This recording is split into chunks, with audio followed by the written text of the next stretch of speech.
డయాబెటీస్తో పాటు diabetes related complications గురించి కూడా మనకు ఒక అవగాహన ఉండడం అనేది చాలా ఇంపార్టెంట్ అండి. ఎందుకంటే మనకి తెలియకుండానే డయాబెటీస్ మన లోపల ఉన్న చాలా ఆర్గాన్స్ని దెబ్బతీస్తుంది. సో గ్రాస్గా దీన్ని మనము మైక్రోవాస్కులర్ కాంప్లికేషన్స్, మ్యాక్రోవాస్కులర్ కాంప్లికేషన్స్ అంటామండి. మ్యాక్రోవాస్కులర్ కాంప్లికేషన్స్ పెద్ద రక్తనాళాలు.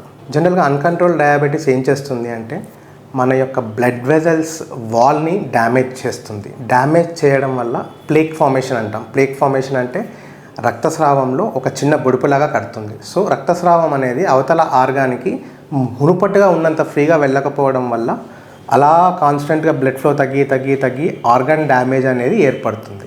సో ఇలా ఆర్గాన్కి వెళ్ళాల్సినంత బ్లడ్ వెళ్ళకపోవడం వల్ల over a period of time structural changes జరుగుతాయి ఆర్గాన్లో అండ్ ఆర్గాన్ స్టార్ట్స్ ఫెయిలింగ్ అనమాట. సో ఇందాక చెప్పినట్టుగా major and micro and minor vessel complications అండి. మేజర్ వెజల్స్ వచ్చేసి మన heart and brain. Minor vessels వచ్చేసి మన కంటికి వెళ్ళిన బ్లడ్ వెజల్స్ ఉంటాయి. ఆ తర్వాత మన కిడ్నీకి వెళ్ళే బ్లడ్ వెజల్స్ ఉంటాయి. Only macro and microvascular complications కాకుండా diabetes can also lead to అంటే long standing diabetes or long standing uncontrol diabetes can lead a patient to all these things.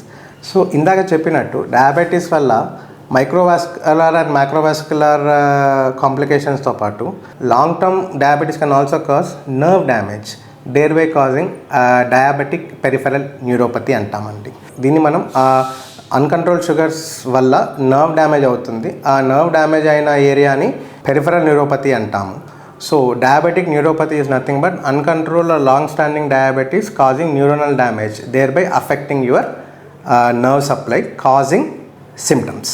So diabetic న్యూరోపతిలో మొదటిగా ఉండే లక్షణాలు ఏంటి అంటే ఒక లాంగ్ టర్మ్ డయాబెటిక్స్ కానీ లేకుంటే అన్కంట్రోల్ డయాబెటీస్ కానీ మన దగ్గరకు వచ్చి సార్ నాకు చేతుల్లో, కాళ్ళల్లో, వేళ్ళల్లో తిమ్మిరిలాగా అనిపించడము, సూదులతో పొడిచినట్టుగా అనిపించడము, స్పర్శ లేనట్టుగా అనిపించడము, లేదా నా కాలుకి చొప్పేసుకున్నట్టుగా తెలియకపోవడము, బటన్స్ పెట్టుకుంటే చేతిలో బటన్స్ ఉన్నట్టుగా నాకు చేతిలో బటన్స్ తీసుకొని బటన్స్ పెడుతున్నట్టుగా అనిపించట్లేదు, జుట్టు ముట్టుకుంటే జుట్టు చేతికి తగలట్లేదు, ఇవన్నీ కూడా జనరల్గా వచ్చే పేషెంట్స్ చెప్పే కంప్లైంట్స్ సార్.